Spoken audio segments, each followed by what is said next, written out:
بسم اللہ الرحمن الرحیم۔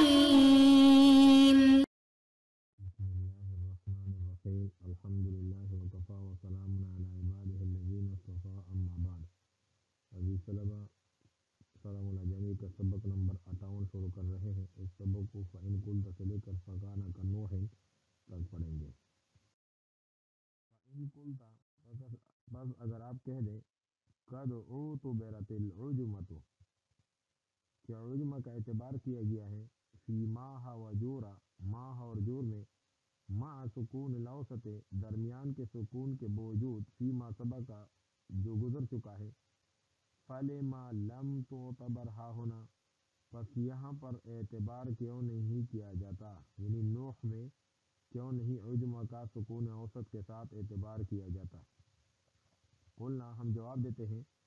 اعتبارها فیما سبق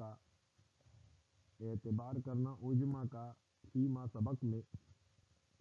انما ہوا لتقویت سببین آخرین دو سببوں کو تقویت دینے کے لیے تھا، لئلا یقابل سکون الاوسط احدہما تاکہ سکون اوسط مقابل نہ ہو جائے، معارض نہ ہو جائے ان دو میں سے ایک کا۔ ولا یلزم اور لازم نہیں آتا اعتبار سببیتها بالاستقلال مستقل طور پر اس کے سبب کے اعتبار کرنا لازم نہیں آتا، کس سے؟ من اعتبارها لتقویت سبب آخر کہ عجمہ کا اعتبار کرنا دوسرے سبب کو تقویت دینے کے لیے، اس سے لازم نہیں آتا۔ کیا لازم نہیں آتا؟ مستقل طور پر عجمہ کو سبب قرار دینے کا اعتبار لازم نہیں آتا۔ وشطر اور شطر جو ہے وہ اسم حسن بدیار بکر یہ قلعے کا نام ہے جو کہ دیار بکر میں ہے۔ و ابراہیم ممتنع ابراہیم جو ہے یہ غیر منصرف ہے، صرفہما لوجود الشرط الثانی فیہما کیونکہ اس میں دوسری شرط پائی جاتی ہے ان دونوں میں۔ فإن فی شطر تحرک الاوسط کیونکہ شطر میں جو ہے وہ متحرک ہونا ہے درمیان کا، یعنی درمیان متحرک ہے۔ وفی ابراہیم الزیادۃ علی الثلاثۃ اور ابراہیم میں زائد علی الثلاثہ ہونا ہے، تین سے زیادہ حروف کا ہونا ہے۔ الزیادۃ اور تحرک الاوسط اس کو منصوب اس لیے پڑھیں گے کہ یہ ان کے لیے اسم بن رہا ہے اور ان کا اسم جو ہے وہ منصوب ہوتا ہے اور یہ اس میں مؤخر ہے، اور فی شطرہ و فی ابراہیم یہ خبر مقدم ہے۔ وَإِنَّمَا حُسَّ التَّفْرِيعُ بِالشَّرْطِ الثَّانِي تفریع کو خاص کیا گیا شرط ثانی کے ساتھ، لأن غرضہ کیونکہ مصنف کا مقصد التنبیہ تنبیہ کرنا ہے، علی ما هو الحق عندہ جو ان کے نزدیک حق مذہب ہیں، من انصراف نحو نوح کے منصرف ہونے کے متعلق، ولہذا قدم انصرافہ اسی وجہ سے مقدم کیا گیا اس کے انصراف کو، نوح کے انصراف کو، مع باوجود اس کے انہ متفرع علی انتفاع الشرط الثانی دوسری شرط کے منتفی ہونے پر متفرع ہونے کے ساتھ، باوجود اس کے کہ متفرع ہیں، نوح کی جو مثال ہے یہ متفرع ہیں علی انتفاع الشرط الثانی دوسری شرط کے منتفی ہونے پر۔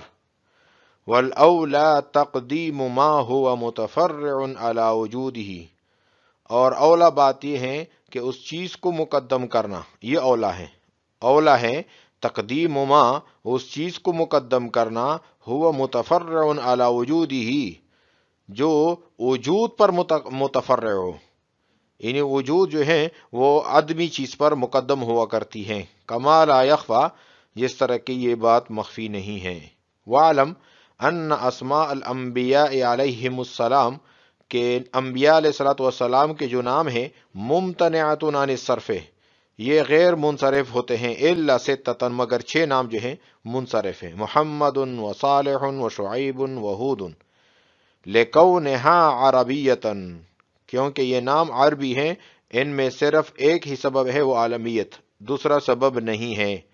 ونوح ولوط لخفتہما، اور نوح اور لوط جو ہیں اپنے خفیف ہونے کی وجہ سے یہ منصرف ہیں، کیونکہ اس میں احد الامرین نہیں ہے، نہ تو ساکن الاوسط ہے، نہ تو متحرک الاوسط ہے، اور نہ زائد علی الثلاثہ ہیں۔ وقیلا، اور یہ کہا گیا ان ہودن کا نوح، کہ ہود جو ہے نوح کی طرح ہیں، یعنی منصرف تو ہیں لیکن یہ عربی نہیں ہیں بلکہ عجمی لفظ ہیں، لأن سبویہ کرے نہ ہو معہ، کیونکہ سب نے اس کو ملایا ہے نوح کے ساتھ، وَيُؤَيِّدُهُ، اور اس کی تائید بھی کرتا ہے، ما یقالو، جو کہا جاتا ہے، من ان العرب من ولد اسماعیل، کہ عرب جو ہیں یہ اسماعیل علیہ الصلوۃ والسلام کی اولاد میں سے ہیں، ومن کان قبل ذالک، اور جو اسماعیل علیہ السلام سے پہلے ہو، فلیس بعربی، وہ عربی نہیں ہے، وہود قبل اسماعیل، اور ہود جو ہے یہ اسماعیل علیہ السلام سے پہلے گزرا ہے، فی ما یوز کرو، جو تاریخ بتایا جاتا ہے، فکانا کنوح، پس ہود ہوا نوح کی طرح۔ گزشتہ سبق میں علامہ جامی رحمہ اللہ نے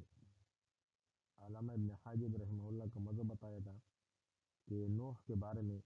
علامہ ابن حاجب کا مذہب یہ ہے کہ یہ منصرف ہے، اور علامہ زمخشری کے نزدیک یہ غیر منصرف بھی پڑھ سکتے ہیں، منصرف بھی پڑھ سکتے ہیں۔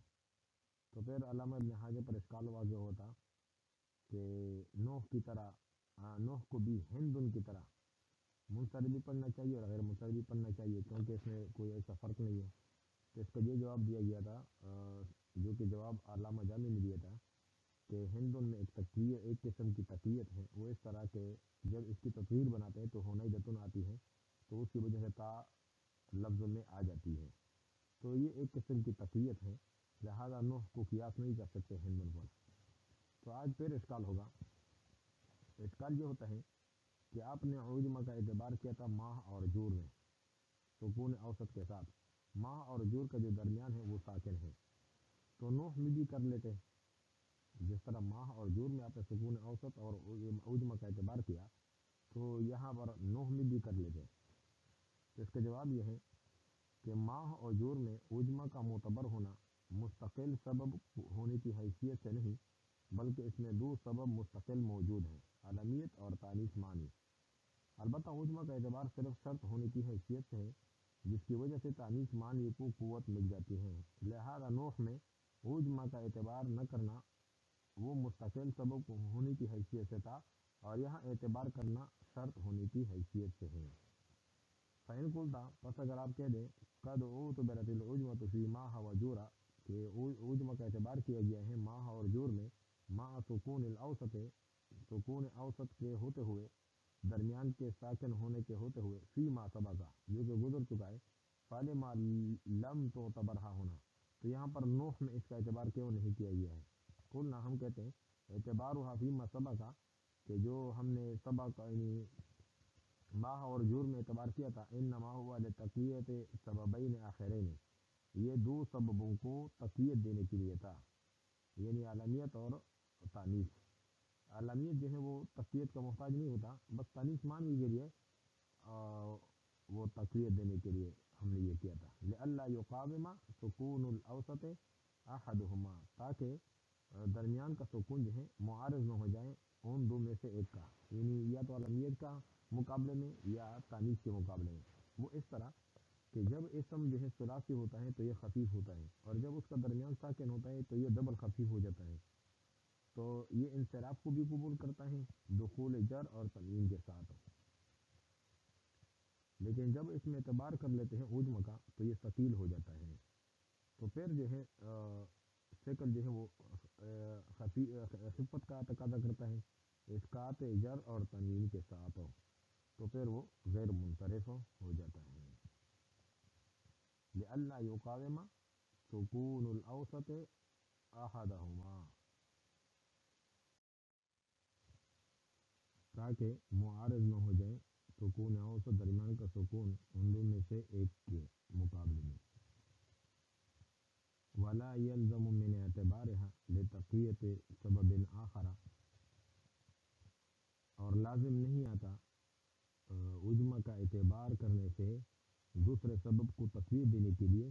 کیا لازم نہیں آتا؟ اعتبار و سببیتها بالاستقلال ہے کہ عجمہ کو مستقل سبب کا اعتبار کیا جائے، عجمہ کا مستقل سبب کے طور پر اس کا اعتبار کیا جائے، یہ اس سے لازم نہیں آتا. وشطر وہو اسم حسن بدیار بکر، اور شطر کا جو لفظ ہے یہ اسم ہے قلعے کا جو دیار بکر میں ہے. و ابراہیم ممتنع، اور اب ابراہیم جو ہے یہ بھی غیر منصرف، یہ دونوں جو ہیں شطر اور ابراہیم یہ غیر منصرف ہیں. صرفہما لوجود الشرط الثانی فیہما، یہ غیر منصرف اس لیے ہیں کیونکہ اس میں یہ دونوں جو ہیں شرطیں پائی جا رہی ہیں. فإن فی شطر تحرک الاوسط، شطر میں جو ہے یہ تحرک الاوسط ہے، یعنی درمیان اس کا متحرک ہے. وفی ابراہیم الزیادۃ علی الثلاثۃ، اور ابراہیم جو ہے زائد علی الثلاثہ ہونا ہے. ابراہیم میں جو 3 سے حروف زیادہ ہیں اس بنا پر اس کو ایک علامت ہے اور ایک زائد علی الثلاثہ ہے، یہ غیر منصرف ہے. وَإِنَّمَا حُسَّ التَّفْرِيعُ بِالشَّرْطِ الثَّانِي، یہ عبارت سوال مقدر کا جواب ہے. سوال یہ ہوتا ہے کہ صاحب کافیہ نے شرط ثانی کے انتفاع پر تفریع تو بیان کی ہے اور اس کے وجود پر بھی تفریع بیان کی ہے، لیکن شرط اول کے نہ تو انتفاع پر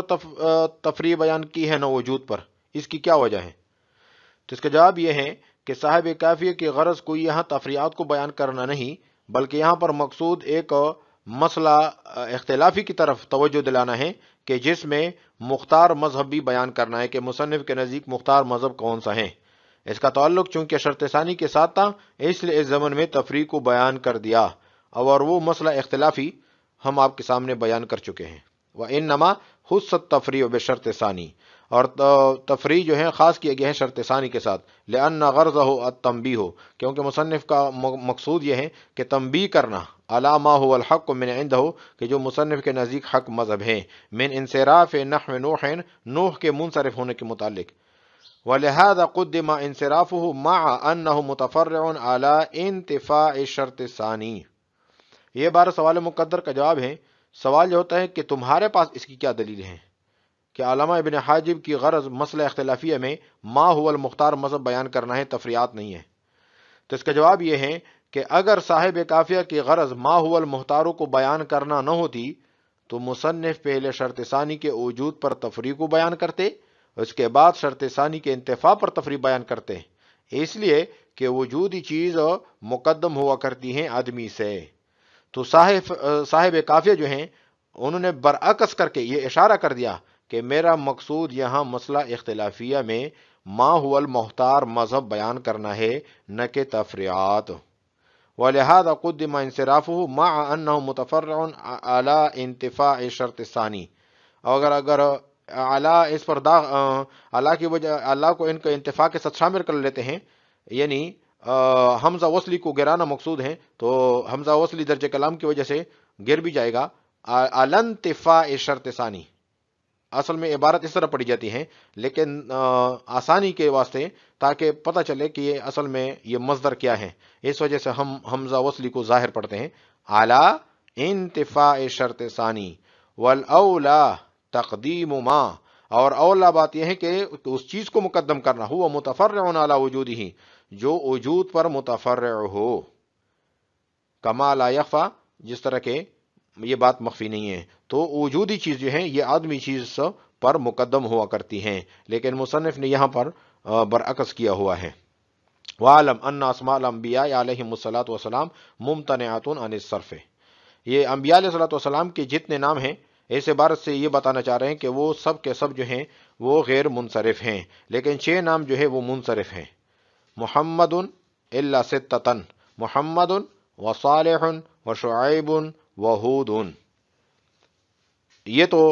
ایک سبب کی وجہ سے منصرف ہیں کیونکہ اس میں صرف عالمیت ہیں، عجمہ نہیں ہے. اور لکونہا عربیتن، کیونکہ عربی ہیں، و نوح اور لوط یہ عجمی لفظ ہیں، لیکن ان کا جو درمیان ہے وہ ساکن الاوسط ہے، متحرک الاوسط نہیں ہے۔ اگر یہ متحرک الاوسط ہوتے تو یہ غیر منصرف ہوتے۔ وقیلا، اور یہ بھی کہا گیا ہے کہ ان ہودن کا نوحن، کہ ہود جو ہے یہ عربی لفظ نہیں ہے بلکہ یہ نوح کی طرح عجمی لفظ ہیں، جس طرح کہ سیب نے اس طرح کیا ہے، تو سیب نے اس کو نوح کے ساتھ ملایا ہے۔ اس کی وجہ یہ ہے کہ عرب جو ہے، عرب کی جو نسل چلی ہے وہ اسماعیل علیہ الصلوۃ والسلام کی اولاد سے چلی ہیں، تو اسماعیل علیہ السلام سے پہلے جو انبیاء گزرے ہیں وہ تو عربی نہیں تھا، وہ تو عجمی تھے، یعنی یہ غیر عربی تھے، تو لہٰذا ان کے نام جو ہیں وہ غیر عربی ہیں، تو لہٰذا ہود جو ہیں وہ بھی نوح کی طرح غیر عربی ہیں۔ وقیلا، اور یہ کہا گیا ان ہودن کا نوحن، کہ ہود جو ہے نوح کی طرح ہے، لأن سب وہی کرے نہ ہو معہو، کیونکہ سب نے اس کو ملایا ہے نوح کے ساتھ، وَيُؤَيِّدُهُ مَا يُقَالُ مِنْ أَنَّ الْعَرَبَ مِنْ وُلْدِ إِسْمَاعِيلَ، کہ عرب جو ہے یہ اسماعیل علیہ الصلوۃ والسلام کی اولاد میں سے ہیں، وَمَنْ كَانَ قَبْلَ ذَلِكَ فَلَيْسَ بِعَرَبِيٍّ، اور جو